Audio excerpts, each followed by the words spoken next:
हरे कृष्णा।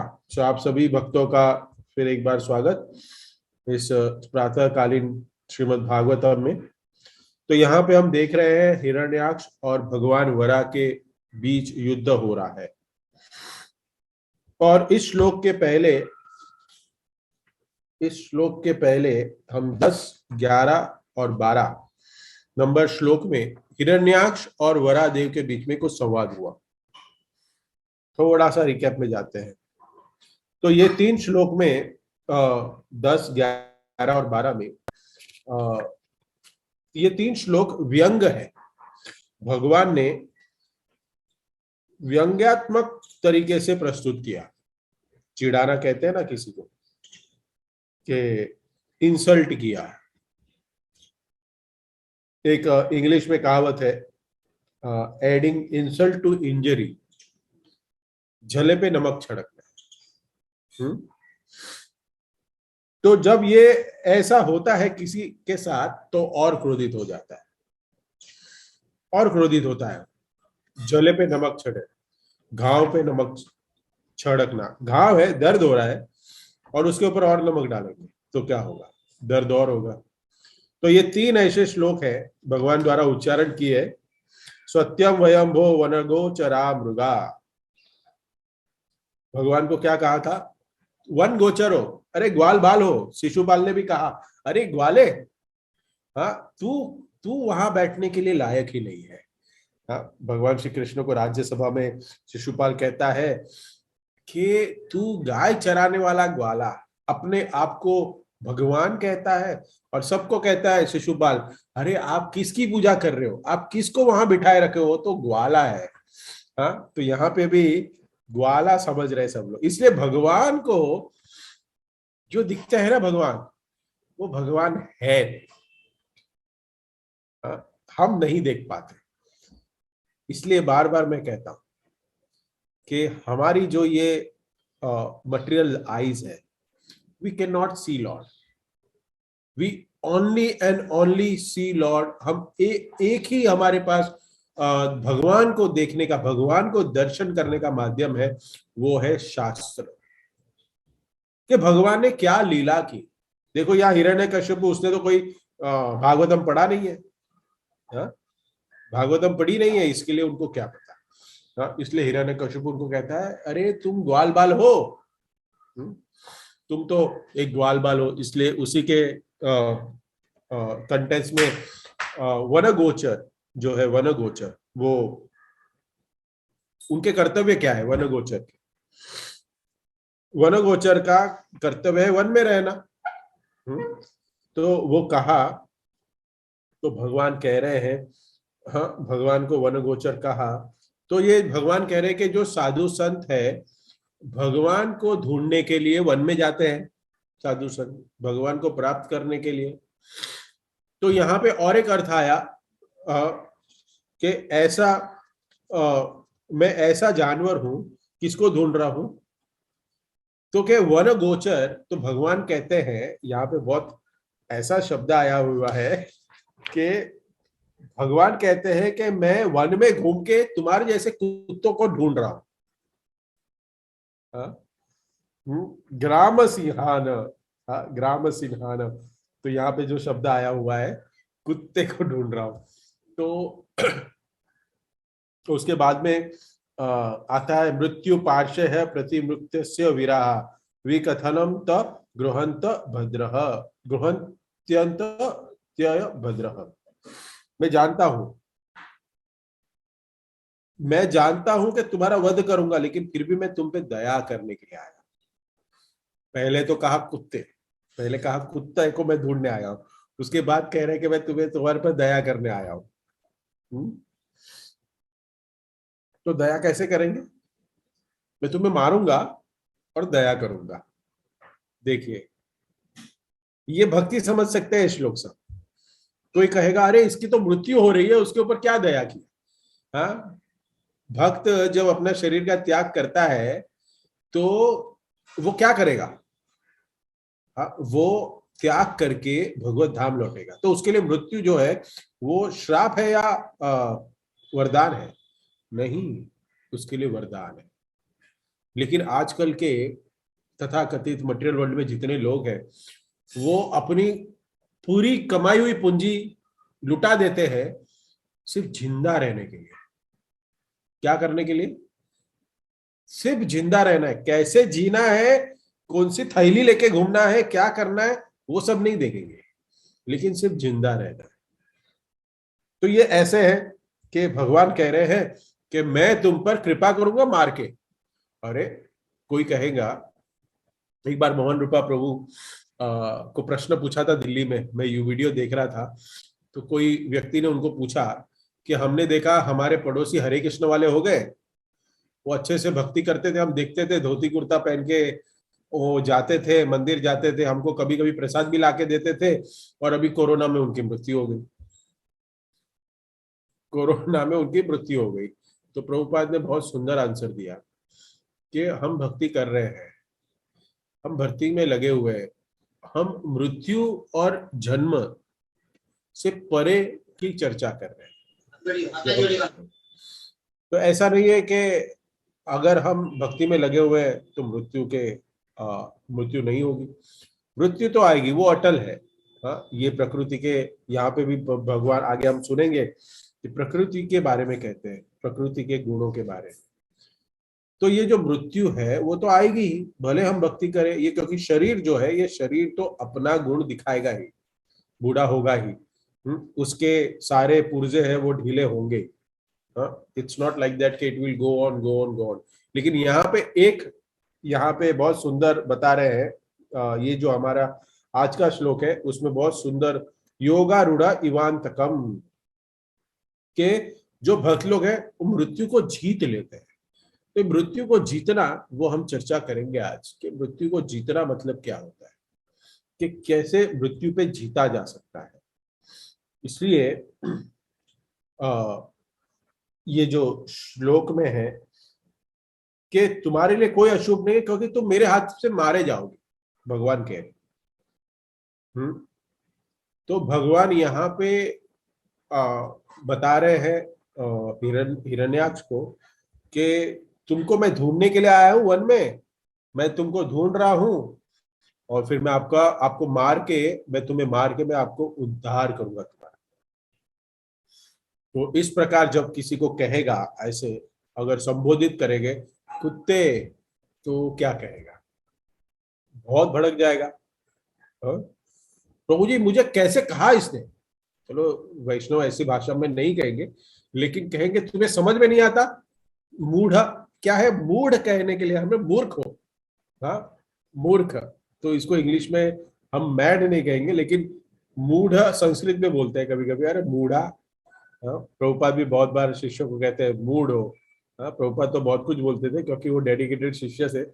आज कोई ऐसा नहीं बोल सकता क्योंकि इतना डेडिकेशन हम में नहीं है। तो यहाँ पे श्लोक में परिहास हो रहा है हिरण्याक्ष के ऊपर। भगवान परिहास करे क्योंकि फाइट करने के लिए और भड़काना था। हाँ, फाइट को और मनोरंजक लाने के लिए और भड़काना था उसको, तो यहाँ पे भड़का रहे हैं। तो अपमान किया है। हाँ, और उसके बाद भगवान हंस भी रहे हैं यहाँ पे श्लोकों में। तो अपमान करके हंसना मतलब देखिए क्या है। एक तो प्रभु जी अपमान, एक तो मुझे ये इतना गलती कर रहा है और वापस हंस रहा है, अच्छे से जी रहा है। हाँ, तो उससे सहन नहीं हो पाया कि भगवान ने एक तो व्यंग किया श्लोकों में, उसको कुत्ता कहा, और उसके वापस हंस रहे भगवान, तो उसको सहन नहीं हुआ। तो उसने क्या किया? हिरण्याक्ष को क्रोध आया, भयानक क्रोध आया, भयानक। तो प्रश्न उठता है कि हिरण्याक्ष तो भगवान का पार्षद है, तो उसको क्रोध क्यों आया? क्रोध की क्या आवश्यकता है?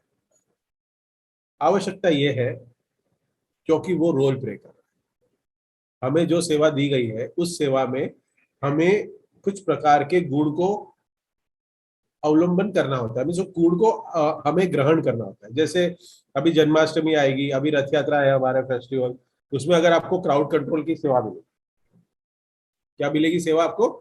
क्राउड कंट्रोल की। और फिर आप सतो गुण में रहोगे, हरे कृष्णा प्रभु जी आप प्लीज लाइन में रहिए, आप लाइन को तोड़िए मत, प्लीज। ऐसे करोगे तो क्या होगा? हाँ, ऐसे सेवा होगी? कोई नहीं सुनेगा, आपको उठा के फेंक देगा। तो आपको वहां पे क्या करना पड़ेगा? आपको रजोगुण में रहना पड़ेगा। हाँ, तमोगुण तो नहीं, बट रजोगुण में रहना पड़ेगा आपको। और ऐसे ही लोगों को सेवा में लगाते हैं। हाँ, कि जो हट्टे कट्टे हो, जिसको बाउंसर कहते हैं, जो धोती कुर्ते वाले भी बाउंसर होते हैं। हाँ, तो उनको सेवा में लगाते हैं। करेक्ट। तो यहाँ पे जय और विजय रोल अदा कर रहे हैं कुश्ती लड़ने का, शत्रु का। तो वो उनका भाव उनको डेवलप करना पड़ेगा, इसके लिए वो करते हैं। तो उनके जो सारे कलाप है, हाँ, वो वो रजोगुण में दिख रहे हैं, तमोगुण में दिख रहे हैं, लेकिन वो सेवा कर रहे हैं, हमें समझना चाहिए। हम्म। भगवान की लीला को हम तक पहुंचाने के लिए वो रोल प्ले कर रहे हैं, हमें सिखाने के लिए। तो ये जो क्रोध है, ये जो क्रोध, जो हम कहते हैं कि हिरण्याक्ष को आया, वो आसुरी प्रवृत्ति है। आसुरी प्रवृत्ति क्रोध होता है ये। तो लेकिन वो हमें सिखाने के लिए बहुत जरूरी है। और फिर वो कहते हैं कि फिर आज का जो श्लोक है, हाँ, सृजनम मर्षितम श्वासन। तो जो श्वास है 14 नंबर का श्लोक में, ऐसे सांस लेके भी गुस्सा प्रेजेंट करते हैं ना, ऐसे सांस जोर से लेते हैं गुस्सा प्रेजेंट करने का। हाँ, प्रचलेन्द्रिय, तो उसका क्रोध जो होता है ना, ये क्रोध जो है वो सारे इंद्रियों के द्वारा प्रकट हो सकता है, कहते हैं। नाक से प्रकट होता है, कान से प्रकट होता है। नाक से कैसे? तो नाक को ऐसे ऐसे हम चेहरे का एक्सप्रेशन करते हैं, हाँ, क्रोध के लिए। हाँ, कल मैं जगन्नाथ जी के लेक्चर दे रहा था, जगन्नाथ जी की रथ यात्रा में। मैंने कहा कि भगवान की आंखें है ना, क्रोध प्रकट होने का एक एक दूसरा भी एक आंखों से कैसे प्रकट होता है कि लाल आंख हो जाती है। करेक्ट, लाल एकदम आंखें हो जाती है। लेकिन जगन्नाथ जी की आंख कैसी है? व्हाइट है, व्हाइट। और उसके आसपास जो है, आप देखोगे जगन्नाथ जी को, उसके आसपास रेड है। रेड वो क्यों है? क्योंकि वो करुणा की निशानी है। आंखें व्हाइट है, लेकिन आसपास जो हमारे जो मसल्स है आंख के आसपास के, वो अगर रेडिश होते हैं ना, तो वो भक्त, वो व्यक्ति बहुत करुणामय होता है। तो भगवान भक्त वत्सल है, वो उसके वो जो रेड पेंट है, उससे हम पता चलते हैं कि भगवान बहुत ही करुणामयी है। तो यहाँ पे आसाध्य तरसा देत्यो, तो भगवान के पास वो भागते भागते आया और गदया निहंद द्वरिम, वार किया, भगवान के ऊपर वार किया। बहुत जोर से प्रहार किया हिरण्याक्ष ने, बहुत जोर से प्रहार किया। और तो क्या हुआ? ये जब प्रहार हुआ तो भगवान स्तु गदा वेगम, 15वें श्लोक में भगवान ने क्या किया? गदा का जो वेग है, तो उन्होंने ऐसे डॉज किया। डॉज बोले तो बच गए। डॉज बॉल खेला है किसने? हाँ, भक्त लोग ने खेला है डॉज बॉल। हाँ, आजकल तो कोई डॉज बॉल खेलता नहीं है, क्योंकि सब मोबाइल आ गया। नहीं तो बचपन में हम जो खेलते थे, हाँ, मारते थे एक दूसरे के साथ, और वैसा बॉल होता था। हाँ, एक जोर से मारते थे और थोड़ा फिजिकल एक्टिविटी भी हो जाता था। लेकिन आजकल क्या है? आजकल डॉज बॉल खेलेंगे, लेकिन वो कहाँ खेलेंगे? मोबाइल पे बच्चे लोग। हाँ, फिजिकल एक्टिविटी नहीं। तो भगवान यहाँ डॉज बॉल खेल, गदा मारी, लेकिन भगवान ने ऐसे बचा लिया अपने आप को। देखो, गुस्सा आया है, और गुस्सा आया प्लस आपने व्यंग किया है, उसके साथ मजाक किया है। और जब वो मारने आ रहा है तो आप भाग रहे हो, आप बच रहे हो, तो गुस्सा और बढ़ेगा, गुस्सा और बढ़ेगा। हम्म? वो छाती पे मारने के लिए आया था, हाँ, लेकिन गदा का जो वेग है, उससे भगवान बच गए। अवंचयत तिरश्चिन्ह, हाँ, जिस प्रकार धोखा देते हुए, बोले तो खड़े हैं, और उसने मारा, उसको लगा कि मैं मार दूंगा, लेकिन ऐसे चपलता से भगवान ने अपने आप को हटा लिया तो और भड़क गया। हाँ, और वो कैसे भगवान ने ये कार्य किया, उसकी एक उपमा दी है यहाँ पे, कंपैरिजन दिया है कि कैसे योग आरूढ़ इवांतिकम, जो योगी व्यक्ति है, जो योग मार्ग पे आगे बढ़े हुए हैं योगाभ्यास में, तो हम समझ सकते हैं दो प्रकार के योगी होते हैं, दो स्तर के होते हैं, योगा रूढ़ा और दूसरा होता है योगा रुरुक्षवाहा। वो एक अलग प्रकार के योगा रुरुक्षहा और योगा रूढ़ा, ये दो प्रकार के योगी होते हैं।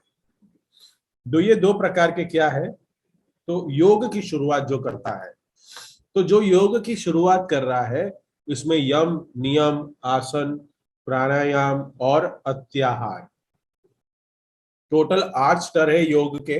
आप जानते हैं भगवत गीता में भी भगवान कहते हैं। तो जो ये 5 प्रकार के योग का पालन कर रहा है, यम नियम आसन प्राणायाम और अत्याहार, उसको योगा रुरुक्षवाहा कहते हैं। और योगा रूढ़ा जो ध्यान धारणा और समाधि, जो ध्यान धारणा और समाधि को फॉलो करता है, ये जो 3 स्तर के लोग हैं उसको योगा रूढ़ा कहता है। और पहले के जो 5 है, जो योग के नियम है, उसमें जो पहले है वो योगा रुरुक्षहा और दूसरा है जो योगा रूढ़ा। ये 2 प्रकार के योग करने के मार्ग हैं। तो ये जो योगा रूढ़ा व्यक्ति है, जो योगी है, वो मृत्यु को भी कंट्रोल में करते हैं। उनमें यहाँ पता चलता है कि उनमें मृत्यु को टालने की शक्ति होती है, मृत्यु को कंट्रोल करते हैं। कोई योगी है 200 साल तक जी रहा है, कोई 200 साल तक जी रहा है, तो उसके प्रारब्ध में नहीं लिखा था 200 साल जीना, उसके कहते हैं ना कि उसके नसीब में नहीं था, उसमें भगवान ने उसके कर्म नहीं दिए थे कि वो 200 साल जिएगा, लेकिन उसने योगा अभ्यास से जो प्रारब्ध कर्म है उसको भी जीत लिया है, उसको भी वश में करने की शक्ति प्राप्त कर ली है। भक्ति योग में हम कहते हैं, भक्ति योग हम सुनते हैं, सबसे पहला लक्षण क्या है भक्ति योग का? क्लेशाग्नि। क्लेशाग्नि क्लेशों को नाश करता है। और हमारे जीवन में क्लेश क्यों आते हैं? क्योंकि हमारे पास अज्ञान है, हमारे कर्मों की वजह से। क्योंकि हमारे पास अज्ञान है, कैसे हमें कर्म करने वो नहीं पता, हमें कैसे कर्म करने हैं वो हमें नहीं पता, जिसके वजह से उसका रिएक्शन आता है और उसको क्लेश आता है। लेकिन जब हम भक्ति शुरू करते हैं, जब भक्ति हम शुरू करते हैं, तो भक्ति शुरू करने से हमें ज्ञान आता है, और ज्ञान के आधार पे हम कुछ जो कर्म करते हैं, जिसके वजह से हमारे इस जन्म के जो क्लेश है, इस जन्म में जो क्लेश हम बना रहे हैं, जिसका हम भोगेंगे शायद यही जन्म में या तो फिर अगले जन्म में, तो उससे हम बचते हैं। इसलिए कहते हैं क्लेशाग्नि से। एक ही पहली भक्ति के जो गुण है वो क्लेश से हम बचते हैं, हमारे जीवन में क्लेश कम होते हैं। प्रश्न हो सकता है प्रभु जी ऐसा कुछ होता नहीं है प्रैक्टिकली? क्लेश तो है ही जीवन में, करेक्ट, क्योंकि हमने गए जन्म में कुछ क्लेश किए हैं, कुछ हमने ऐसे कर्म किए हैं जिसका रिएक्शन हमें इस जन्म में भुगतना पड़ रहा है। लेकिन अगर हम इस जन्म में हमारी भक्ति दृढ़ता से करें तो हमारे पास क्या होगा, हमारे अगले जीवन के जो भक्ति में हम आगे बढ़े, कोई भक्त लोग है वो यही जन्म में जाएंगे, कोई भक्त लोग जन्मों जन्मांतर जाएंगे, हमें नहीं पता, लेकिन भक्ति करेंगे जो व्यक्ति, भगवान कहते हैं वो आज नहीं तो कल मेरे धाम लौटेगा ही, he will come back to my abode, he gives his guarantee। तो हमें इस जन्म में प्रिपेयर करना है, हमें बचना है इस क्लेशाग्नि से। तो हमें इस जीवन में कर्म ऐसे करेंगे जिससे हम अगले जन्म में हमारे क्लेश कम हो जाए। हम्म? तो यहाँ पे योगी जो है वो प्रारब्ध अपने कर्म को कंट्रोल करता है और मृत्यु को दूर लेके जाता है। यहाँ पे देखिए, एक बार मैं बहुत ही वरिष्ठ भक्त से चर्चा कर रहा था कि हमारी जो है ना उम्र नहीं लिखी हुई है, भगवान के कैलकुलेशन में हमारी उम्र नहीं दी है, क्योंकि सभी के ईयर्स अलग अलग है ना, सबको ईयर्स अलग अलग दिए हैं, सबके टाइम कैलकुलेशन अलग अलग है, सबके लिए, सभी अलग अलग जीवात्माओं के लिए। मैं यही प्लेनेट की बात नहीं कर रहा हूँ, अलग अलग प्लेनेट की बात कर रहा हूँ। तो भगवान का कैलकुलेशन किससे चलता है पता है? दिन और रात से नहीं चलता, उम्र से नहीं चलता है। भगवान का कैलकुलेशन उन्होंने एक फॉर्मूला बनाया है, वो सांस के ऊपर बना है, ब्रीदिंग। तो हमारे हमारे अकाउंट में इतनी लाखों करोड़ों सांस लिखी हुई है, सांस लिखी होती है कि कितनी करोड़ सांस लेगा ये व्यक्ति, उसके बाद, हाँ, उसका कोई भरोसा नहीं, वो सांस ले ले, उसके बाद उसका जीवन का अंत होता है।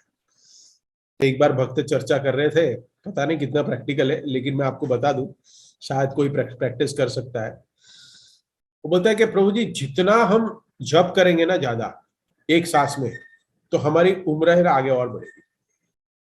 मीन्स एक सांस में हरे कृष्णा कृष्णा कृष्णा हरे हरे, हरे राम राम राम हरे हरे, हरे कृष्णा कृष्णा कृष्णा हरे हरे, हरे राम राम राम हरे हरे, हरे कृष्णा कृष्णा कृष्णा हरे हरे, हरे राम राम राम हरे हरे। तो मैंने एक सांस में तीन तीन बार महामंत्र बोला। तो ऐसे एक वरिष्ठ भक्त बता रहे थे, तो हमारी हमें ज्यादा समय मिलेगा भक्ति करने के लिए, हमें ज्यादा समय मिलेगा प्रिपेयर होने के लिए, क्योंकि हमने अपनी सांस को थोड़ा कंट्रोल किया है। हाँ, लेकिन ये विषय नहीं है, लेकिन आपको बताया कि एक सांस में एक एक जप करते हैं नियम के, आज जनरल प्रैक्टिस के हिसाब से, लेकिन कोई भक्त अपनी सांस को रोकना चाहे, हाँ, लेकिन प्रभुपाद ने ये सब प्रेफर नहीं किया है, करना है हमें, जप करना है। नहीं तो पता चला जप में ध्यान नहीं, और सांस में ही ध्यान दे रहा है उसके। हाँ, आप सबकी सांस नहीं, अपनी ब्रीदिंग वाली, हवा वाली सांस, तो उसमें ही सबका ध्यान है। तो ये ऐसा नहीं, हमें जप में ध्यान रखना चाहिए।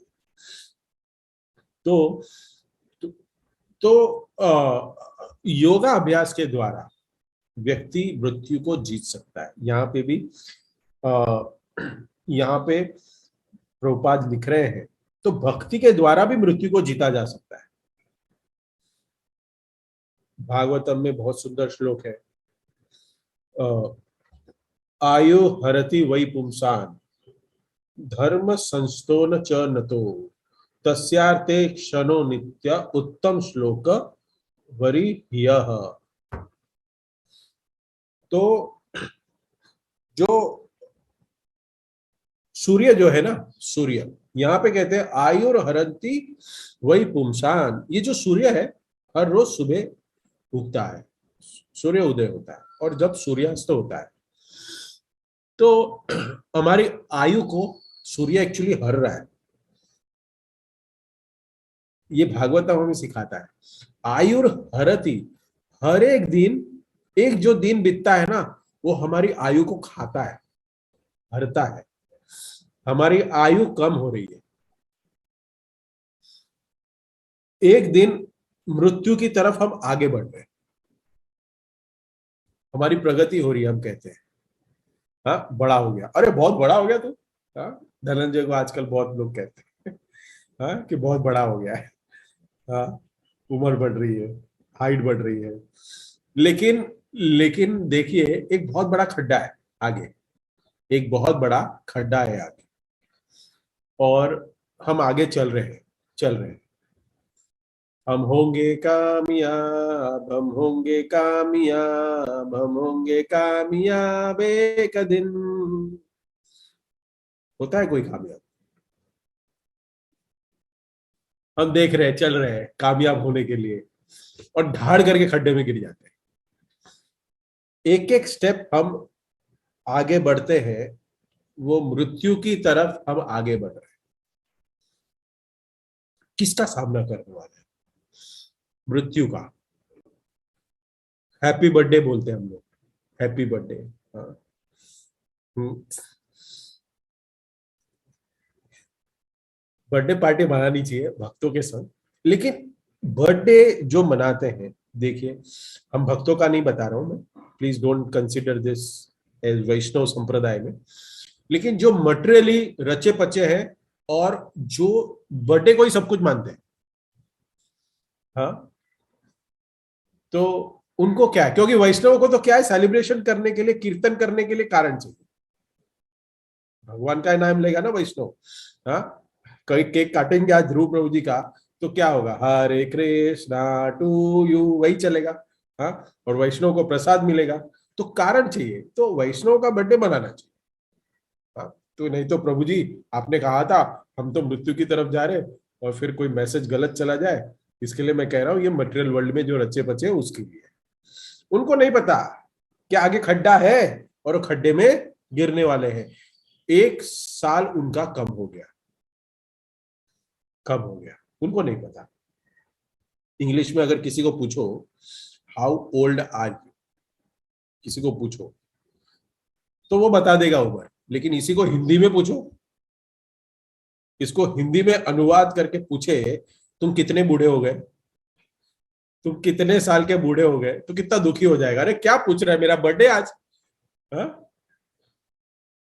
इंग्लिश में बोलेंगे ना तो बहुत अच्छा लगता है, how old are you, I am 12 years old, I am 10 years old, I am 40 years old, I am 60 years old, लेकिन हिंदी में पूछेंगे कितना बूढ़ा हो गया तू, कितने साल का बूढ़ा हो गया। आजकल इतने स्थिति जो अलग अलग, हमें यहाँ पे भी श्लोक में है ना, कुत्ता आ रहा है शब्द, हाँ, भगवान उसको कुत्ता कह रहे हैं हिरण्यक को, लेकिन कुत्ते को कुत्ता ना कह के उसको डॉग कहेंगे ना तो अच्छा लगता है मालिक को, हाँ, उसको बोला ये किसका कुत्ता है, अरे वो ऐसे देख लेगा हमें, मेरे कुत्ते को कुत्ता कहा, अरे उसका नाम टॉमी है, उसका नाम चार्ली है, उसका नाम कुछ तो भी रखा है मैंने, वो नाम लो, इतना प्रेम होता है उसके साथ, कुत्ता नहीं कह सकते उसको, कुत्ते को कुत्ता नहीं कह सकते, उसको डॉग कह सकते हो, या फिर नाम ले लो टॉमी। हम्म, तो यहाँ पे हम देख रहे हैं कि जो मृत्यु है हम सामने देख रहे हैं कि मृत्यु के नजदीक जा रहे हैं, लेकिन भक्त क्या करता है, भक्त इस मृत्यु को जीतने की कोशिश करता है, यह श्लोक में वही लिखा है, भागवत पढ़ते हैं, भक्तों की सेवा कर रहे हैं, भगवान की सेवा कर रहे हैं, उसके ऊपर, वो वैष्णवों के ऊपर सूर्य का जो प्रहर है, सूर्य का जो ताप है, जो सूर्य हरण करता है, वो उसको लागू नहीं होता है, वो उसके ऊपर कंट्रोल नहीं करती है। तो मृत्यु को कैसे जीतता है भक्त, वो भक्त कैसे जीतता है? भक्त मरते नहीं है, कोई प्रश्न कर सकता है प्रभु जी भक्त नहीं मरते, मरते हैं, लेकिन किसके लिए मरते हैं, भगवत धाम जाने के लिए मरते हैं, करेक्ट, शाश्वत धाम को प्राप्त करने के लिए मरते हैं, तो शाश्वत धाम को अगर प्राप्त करने के लिए मरना है, वो मरना नहीं है, उसको मृत्यु नहीं कहते, समझिए ठीक हो। सी, मरने के लिए मरना, ये बहुत सुंदर वाक्य है कि मरने के लिए मरना उसको मृत्यु करते कहते हैं। मरने के लिए मरना मतलब क्या, मरने के बाद और एक जीवन मिलेगा इस वर्ल्ड में, इस भौतिक जगत में, और एक जीवन मिलेगा तो और एक मृत्यु मिलेगी, पुनरपि मरणम पुनरपि जननम, जठरे शयनम, लेकिन कोई जीने के लिए मरता है तो उसको मृत्यु कहते हैं, जिएगा और फिर मृत्यु मरेगा, मृत्यु होगी, लेकिन जो शाश्वत जगत में जाने के लिए मरता है उसको मरना नहीं कहते, उसको शास्त्र में मृत्यु नहीं कहा गया है। I hope you are getting it, chat में लिख सकते हैं। जैसे किसी का पेट में दर्द है, ट्यूमर हो गया समझो, उसका ऑपरेशन करना है, डॉक्टर ऑपरेशन कर रहे हैं, तो ऑपरेशन से जो दर्द हो रहा है वो दर्द किसके लिए, वो ट्यूमर का जो पेट में गांठ हो गई है उसका दर्द को मिटाने के लिए वो दर्द है, इसके लिए ऑपरेशन कर रहे हैं, तो ऑपरेशन के दर्द को दर्द नहीं कहा जाता है। I hope you are clear. Tumour नामक दर्द का निवारण करने के लिए ऑपरेशन का दर्द दिया गया है, तो मृत्यु के लिए मरना, सब लोग मरते हैं दूसरा जन्म प्राप्त करने के लिए। लेकिन वैष्णव जब अपना प्राण त्याग करता है, वो जीने के लिए, शाश्वत जीने के लिए मरता है। क्योंकि वास्तविक जीवन हमारा है किधर? इस जड़ जगत में है। वो भगवत धाम है हमारा जीवन। तो हम वहां से भाग के आ गए हैं, हमने बगावत करके यहां आ गए। कोई कैदी है, हाँ, आर्थर रोड जेल में जी रहा है, भले मटर पनीर खा रहा है वहां पे, लेकिन वहां पे अगर वो जी के वहां पे ही सब कुछ अपना रसगुल्ला और मटर पनीर खाए और आनंद का अनुभव करे, तो उसके परिवार वाले क्या कहेंगे? हाँ, सगे संबंधी क्या कहेंगे? मूर्ख कहेंगे ना। तो उसको क्या करना है? उससे छूट के, वो जेल से छूट के बाहर आके उसको शाश्वत एक जीवन इस वर्ल्ड में जीना है। वैसे ही हमें भी मरना है। हमें भी भक्त अपना जीवन का त्याग, शरीर त्याग करेगा, लेकिन वो एक शाश्वत जीवन प्राप्त करने के लिए करेगा। इसके लिए वो, उसके लिए मृत्यु मृत्यु नहीं है, नहीं है। बहुत सुंदर श्लोक है ये भागवतम है। कोई नहीं मिलेगा आपको, कोई साइंटिस्ट ये समझाने के लिए नहीं मिलेगा। एक एक अनपढ़ भक्त भी भागवतम पढ़ के समझा सकता है। हाँ, अपने शरीर को त्याग करना, भौतिक शरीर को, उसको एक, उसको कहते हैं कि ये योगी जो है ना, वो योगी अपने भौतिक शरीर को त्याग करता है। और योगी यहाँ पे कह रहे हैं कि अपने भौतिक नियमों को उन्होंने अपने कंट्रोल में किया है, कर लिया है। और ये जयंती शब्द है ना, ये जयंती शब्द आप सुनिए। ये जयंती, जयंती शब्द का अर्थ क्या है? हम बार बार कहते हैं ये जयंती आती है, वो जयंती, गांधी जयंती, ये जयंती आती है। जिन्होंने प्राप्त किसके ऊपर किया है? जयंती शब्द किसके लिए यूज कर सकते हैं? प्रकृति के तीनों गुणों के ऊपर जिसने कंट्रोल किया है, जिन्होंने नियंत्रण किया है, जिन्होंने प्रकृति के तीनों गुणों को जीत लिया है, वो व्यक्ति को जयंती, उस व्यक्ति की जयंती मना सकते हैं, उसी व्यक्ति की। ये किसी के लिए हम इस्तेमाल नहीं कर सकते जयंती शब्द। गांधी जयंती, बूंदी जयंती, ये जयंती, वो जयंती, नहीं, हम नहीं मना सकते। वी कैन नॉट, ये शास्त्र कह रहा है। क्योंकि प्रकृति के ऊपर कोई भी व्यक्ति ने विजय प्राप्त नहीं की है, प्रकृति के ऊपर। तो जयंती शब्द केवल और केवल शिव कृष्ण के लिए लागू होता है। और जो कृष्ण के शुद्ध भक्त है, भगवान श्री कृष्ण के शुद्ध भक्त है, उनके ऊपर लगता है।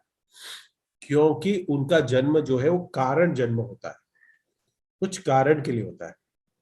जैसे भगवान कह रहे हैं कि यजोपि सन्नय आत्मा, भगवत गीता में कहते हैं कि प्रकृति स्वाम अधिष्ठाय, प्रकृति के अंदर मैं अधिष्ठ हूं, मैं स्वयं इच्छा से प्रकट होता हूं।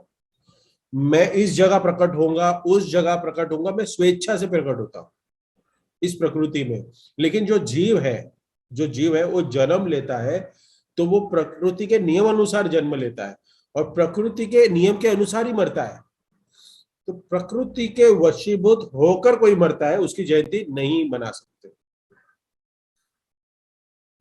भगवान प्रकृति के नियम के परे है, परे है।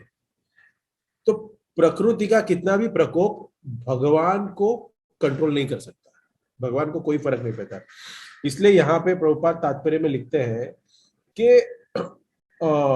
यहाँ पे योगी मृत्यु का प्रहार हो रहा है, किंतु भगवान की सेवा करने के लिए वह उनकी कृपा से एक अनेक प्रहारों पर विजय प्राप्त कर लेता है। हाँ?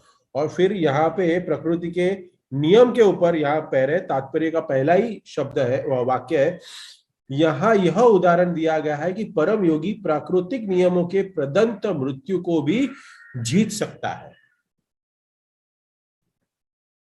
देखिए, भारत का नियम हर जगह लागू होता है, लेकिन यूनाइटेड स्टेट में नहीं लागू होता, एम्बेसी में लागू नहीं होगा।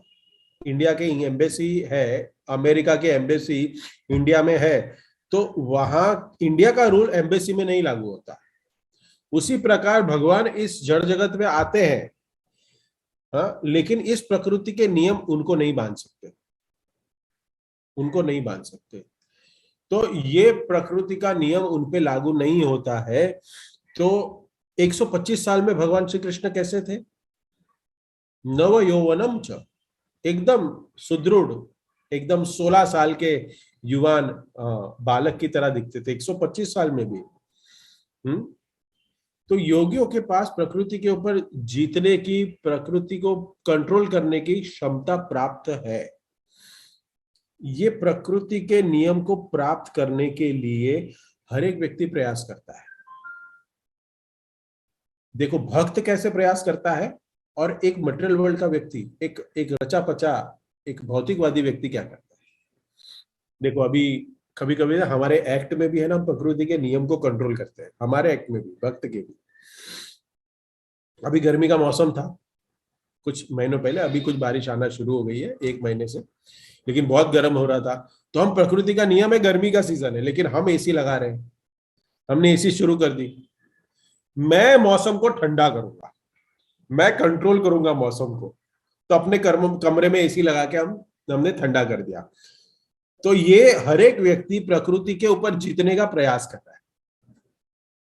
अगर मान लो प्रकृति का एक स्वभाव है जो सब लोग उसके अधीन है, सबके ऊपर वो कंट्रोल करता है प्रकृति, बाल सफेद होना, बाल सफेद होना, लेकिन मैं बाल को कलर लगा के मैं दिखाऊंगा, मैं प्रकृति को उल्लू बनाऊंगा। हाँ, प्रकृति को कोई उल्लू थोड़ी बना सकता है, हाँ, खुद उल्लू बन रहा है, कलर लगाएगा। कितनी बड़ी इंडस्ट्री चल रही है इसके ऊपर, हाँ, कितनी बड़ी इंडस्ट्री चल रही है, हाँ। तो हम जानते हैं कि फार्मिंग में भी देखिए प्रकृति के विरोध, आम जो है वो कम से कम 5 से 6 साल तक आम नहीं पकता एक पेड़ पे, लेकिन वो मुझे 2 साल में नहीं 1 साल में ही चाहिए प्रभु जी, तो इंजेक्शन डालेंगे। मैंने ऐसे देखा ये बार आम में, कुछ आम बहुत ऑर्गेनिक बहुत स्वीट होते हैं, लेकिन कुछ आम दिखते अच्छे हैं लेकिन उसमें टेस्ट नहीं होता, तो वो आर्टिफिशियली बनाया हुआ है। तो ये क्या किया है, हमने प्रकृति को कंट्रोल करने की कोशिश कर रहे हैं, फार्मर भी कंट्रोल करने की कोशिश कर रहा है प्रकृति के विरुद्ध। हाँ, आज लेबोरेटरी में ऐसा बीज बन रहा है कि आपको फटाफट कोई भी फ्रूट है वो फटाफट मिल जाएगा। प्रकृति को जीतने के लिए हम कर रहे हैं, सारा संसार लगे हुए हैं। तो मैं प्रकृति को कंट्रोल करूंगा, प्रकृति के नियम को मैं कंट्रोल करूंगा, ऐसे प्रवृत्ति है हमारी। हमारी प्रवृत्ति बन गई है ऐसी। देखो प्रकृति के हिसाब से कोई भी वस्तु ऊपर से नीचे गिरती है, करेक्ट, गिरती है ना, लॉ ऑफ ग्रेविटी। लेकिन मैं रॉकेट बनाऊंगा वो ऊपर जाएगा। हाँ, ये प्रयास है, कर रहे हैं। ये प्रकृति के नियंत्रण करने का हम कोशिश कर रहे हैं, लेकिन इसका फाइनली, उसका जो प्रयास है, जो भी फाइनली प्रयास करते हैं वो विफल होता है। वो विफल ही हुआ है सब कुछ, एक भी सफल नहीं होता, कोई भी सफल नहीं है, क्योंकि सफलता की डेफिनेशन ही अलग है। डेफिनेशन क्या है, हम जीतने का प्रयास कर रहे हैं प्रकृति के ऊपर, लेकिन जो डेफिनेशन है प्रकृति के ऊपर जीतने की, वो भगवान ने दिया है ना फॉर्मूला। तो जो भगवान ने दिया है फॉर्मूला प्रकृति को कैसे जीत सकते हैं, उसको स्वीकार करना चाहिए, लेकिन आज हमें पता ही नहीं। हिरण्याक्ष जो यहाँ पे, ये राक्षस प्रवृत्ति है, राक्षसी। हाँ, सब कुछ अपने कंट्रोल में है, लेकिन फिर भी और भी विष्णु को भी कंट्रोल में करना चाहता है। तो भक्ति से हम प्रकृति के नियम को पार करना चाहिए, ना ही मटेरियल बुद्धि से। भौतिकता से हम इस प्रकृति को कंट्रोल नहीं कर सकते, हमें भक्ति से इस प्रकृति को कंट्रोल करना है। भक्ति से सावधानी के साथ भगवान के नाम के लीला का, गुण रूप लीला माधुरी का सुने, जप करे, सेवा करे, ऐसे करके हम प्रकृति को जीत सकते हैं। और प्रकृति को जीतना, यहाँ पे जो प्रभुपाद तात्पर्य में बताना चाहते हैं, योगा रूढ़ इवांतिकम, इसका अर्थ ये नहीं है कि जो योगिक व्यक्ति वो अपने शरीर को कंट्रोल करके बहुत सालों तक जिएगा। बहुत सालों को जी के करे क्या, अगर भगवान की सेवा नहीं कर रहा है तो? भगवान की अगर सेवा हम नहीं कर पा रहे तो इतने साल जी के करेंगे क्या? It's better to live something short life and dedicated our life to lord Krishna. तो यहाँ पे हमें समझना है कि जो प्रभुपाद कह रहे हैं कि योगा रूढ़ा इवांतिकम, बोले तो मृत्यु के ऊपर उसने मृत्यु के ऊपर जो व्यक्ति जीत लेता है, मतलब उसी का अर्थ यही है वो सच में यौगिक व्यक्ति है, जो जन्म मृत्यु जरा व्याधि के चक्कर से बाहर पड़ने के लिए मरता है। समझिए इस चीज को। भक्त जब मृत्यु लेता है, मृत्यु के अधीन हो जाता है, तो वो तो शाश्वत जगत जाने के लिए तैयारी कर रहा है। तो ये मृत्यु थोड़ी मृत्यु हुआ, ये मृत्यु तो मृत्यु नहीं हुआ। लेकिन जो वापस जन्म लेगा इस संसार में, उसके लिए वो मृत्यु है, क्योंकि वो वापस मृत्यु के अधीन होगा, जन्म मृत्यु जरा व्याधि में फंसा रहेगा। ये बहुत सुंदर है। यहाँ पे जैसे एक व्यक्ति अपनी अपनी मृत्यु को बचा लेता है, वैसे भगवान ने भी अपने आप को बचा लिया। भगवान ने अपने आप को हिरण्यकश्यपु के प्रहार से बचा लिया। तो हिरण्यकश्यपु हमें माया के रूप में आएंगे हमारे जीवन में, और हमें हर रोज प्रहार करेंगे, हर रोज प्रहार करेंगे। लेकिन अगर हम भक्तों का संग में, श्रीमद् भागवतम में और हमारा जप में अगर हम दृढ़ता से इस नियमों को, विधि विधानों को पालन करेंगे, तो हम हर रोज जो हमारे ऊपर ऐसे प्रहार हो रहे हैं उससे बचे रहेंगे। एक हफ्ता भी प्रैक्टिस मत करिए, देखिए कैसे माया आपको झपट लेगी। एक्सपीरियंस होगा ये आपको, हाँ एक्सपीरियंस होगा सबको। एक दिन भी अगर साधना में, हमारी साधना में हम अगर थोड़े मटेरियल वर्ल्ड में रचे पचे हो गए, तुरंत माया झपट लेती है हमें। इसलिए बहुत जरूरी है चौकन्ने रहे, भक्तों के संग में रहे और सेवा करते रहे। और ऐसे ही अलग अलग जो हिरण्याक्ष, हिरण्यकशिपु हमारे आसपास जो घूम रहे हैं, उससे बचे रहे, बचे रहे। और यहाँ पे भगवान बता रहे कैसे बचेंगे।